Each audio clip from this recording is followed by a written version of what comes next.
Mesdames et messieurs, chers amis, merci tout d'abord aux organisateurs de ce congrès international des familles et en particulier à Brian Brown, mais aussi au maire de cette belle ville de Vérone, Federico Sboarina. Plus généralement, je tiens à remercier les autorités italiennes sans qui ce colloque n'aurait pas pu avoir lieu, ou du moins pas dans de si bonnes conditions, ni avec une telle affluence. Je pense tout particulièrement au ministre de la Famille, Lorenzo Fontana, qui fut mon collègue au Parlement européen pendant près de 4 ans au sein de notre groupe Europe des Nations et des Libertés.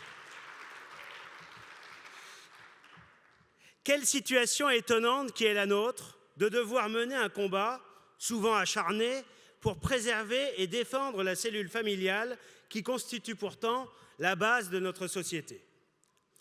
Faut-il que nous ayons plongé bien loin dans la déliquescence pour devoir désormais mener âprement un combat qui devrait pourtant être une évidence, une priorité naturelle pour toute autorité politique responsable. Les partisans du mondialisme qui veulent disloquer notre identité de civilisation et neutraliser nos souverainetés nationales mettent autant d'énergie à détruire la nation qu'à attaquer la famille. Feignant de regretter un manque de dynamisme démographique de nos pays européens, ils ont en réalité encouragé cette tendance pour justifier ensuite un recours massif à une immigration non européenne censée compenser la dénatalité. Le commissaire européen Avramopoulos l'avait d'ailleurs déclaré il y a quelques mois, sans aucun complexe, disait-il, accueillir des immigrés en Europe est non seulement une obligation morale, on se demande bien laquelle, mais c'est également un impératif économique pour notre continent vieillissant. Pour moi, le combat pour nos familles est consubstantiel à celui pour notre nation et notre civilisation. Ce ne sont pas les familles qui devraient se retrouver obligées de se faire entendre, mais la société qui devrait spontanément, naturellement porter une attention particulière à la protection des familles. Jeune, lorsque j'ai débuté mon engagement politique, je n'étais pas encore père de famille, mais pour moi, c'était déjà une évidence que le combat pour l'identité implique évidemment le combat pour la famille. En 2014, lorsque j'ai été élu au Parlement européen, vous ne serez pas surpris si je vous dis que l'un des tout premiers rapports mis sur la table et sur lesquels nous devions voter condamnait la Croatie, dont le peuple avait choisi, par référendum, de constitutionnaliser le mariage entre un homme et une femme. Ce rapport était rédigé par le socialiste italien Panzeri. C'était une époque où, souvenez-vous, on nous présentait Matteo Renzi comme le grand sauveur de la gauche européenne, voire même de l'Europe tout entière. Heureusement, aujourd'hui, c'est un autre Matteo qui est aux commandes de l'Italie.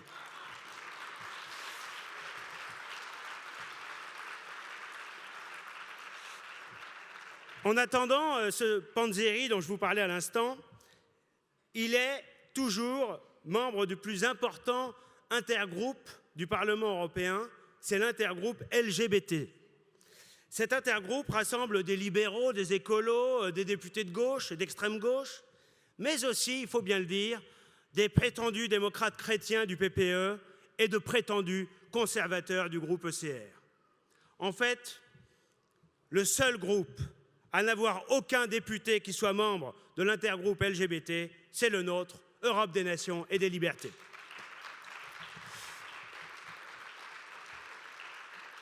Chers amis, au-delà des revendications communautaristes des idéologues du genre, nos adversaires attaquent systématiquement nos traditions et nos valeurs de civilisation.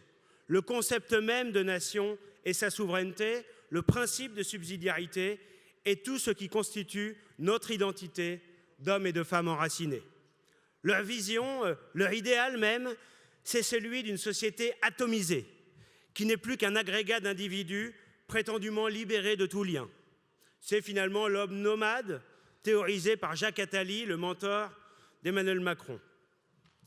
C'est l'homo mondialis, sans attache civilisationnelle, ni nationale, ni familiale, réduit à l'état de simple acteur économique du grand marché mondial, tout juste bon à produire et à consommer.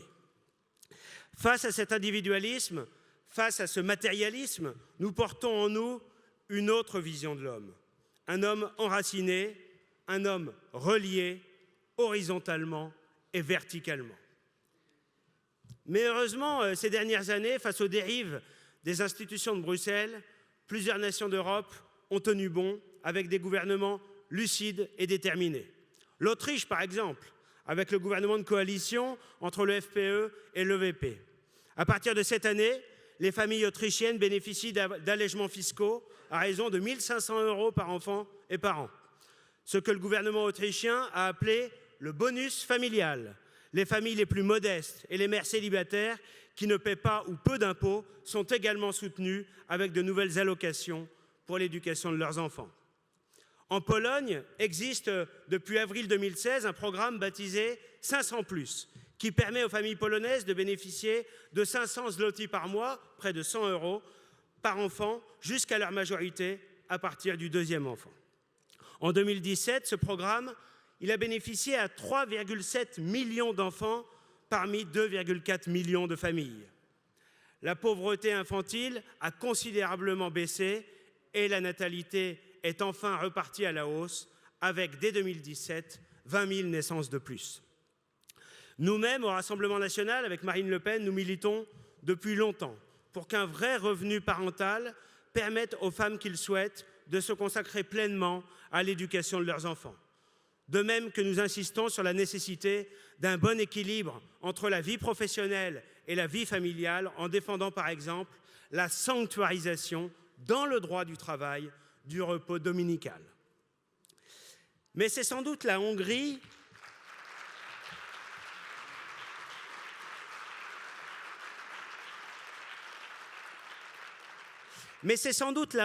qui est le plus en avance dans la protection et la promotion de la famille, avec de très nombreux dispositifs fiscaux incitatifs.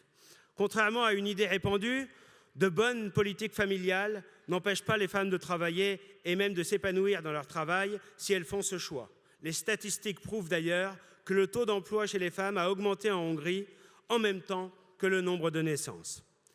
Le 10 février dernier, Viktor Orban a annoncé de nouvelles mesures qui achèvent de redonner aux Hongrois confiance dans leur avenir, condition nécessaire à la fondation et à l'agrandissement ou l'élargissement des familles. Parmi ces mesures, toute famille élevant au moins 3 enfants recevra environ 8 000 € pour l'achat d'un nouveau véhicule. On le voit, ces mesures sont autant sociales qu'économiques. Oui, ce qui est bon pour les familles est bon pour l'économie et la famille reste le meilleur investissement à long terme. C'est une solution bien plus viable que l'appel à l'immigration qui engendre des désordres sociaux, culturels et sécuritaires. Des choix bien loin des lubies suicidaires de l'actuelle majorité du Parlement européen qui semble ne s'intéresser aux familles que lorsqu'il s'agit d'accélérer le regroupement familial de millions de migrants arrivés en Europe ces dernières années. Chers amis, à court d'arguments sérieux et rationnels, certains s'autoproclament progressistes et nous accusent souvent, vous le savez, d'être des rétrogrades. Mais une vraie politique sociale, une vraie politique de progrès social passe nécessairement par la défense et la promotion des familles. On juge la valeur et la viabilité d'une société à l'attention qu'elle porte aux plus fragiles d'entre les siens, à commencer bien sûr par les enfants. C'est le cocon familial qui protège les plus faibles et c'est aussi la famille qui est le premier siège des solidarités pour nos anciens. Oui, la famille, c'est la solidarité et c'est la stabilité.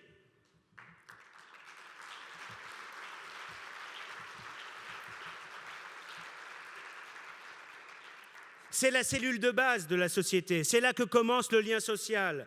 Et c'est précisément ce qu'ont oublié ceux qui se disent aujourd'hui socialistes et qui refusent de voir la nation pour ce qu'elle est et ce qu'elle doit être, c'est-à-dire une grande famille.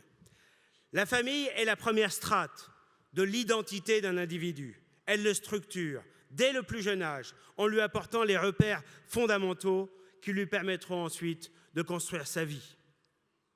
Mais ces gens-là, qui ne croient plus qu'en l'individu, l'homme sans lien, déraciné hors sol, ils ne croient plus en la nation parce qu'ils ne croient plus en la transmission, parce qu'ils ne croient plus en la solidarité nationale, c'est-à-dire la solidarité intergénérationnelle de nos ascendants à nos descendants. Le président français, Emmanuel Macron, essaie de rallier à lui tous les tenants d'un système à bout de souffle, en essayant d'opposer artificiellement de pseudo-progressistes aux conservateurs. Mais c'est Macron qui est à contre-courant, car il est le dernier rejeton du mondialisme libéral qui a détruit les classes moyennes. L'avenir, c'est nous. Nous qui voulons remettre la famille au cœur de l'agenda politique pour sortir de l'hiver démographique qui menace la survie de nos nations. Face aux transhumanistes, c'est nous qui incarnons le seul véritable humanisme, car nous respectons et défendons la nature humaine contre les apprentis sorciers.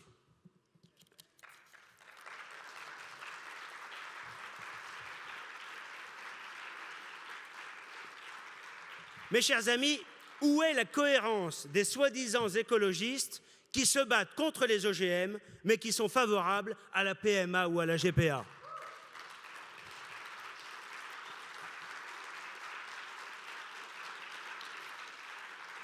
Disons-le clairement, il ne saurait y avoir de véritable écologie sans respect de la nature humaine.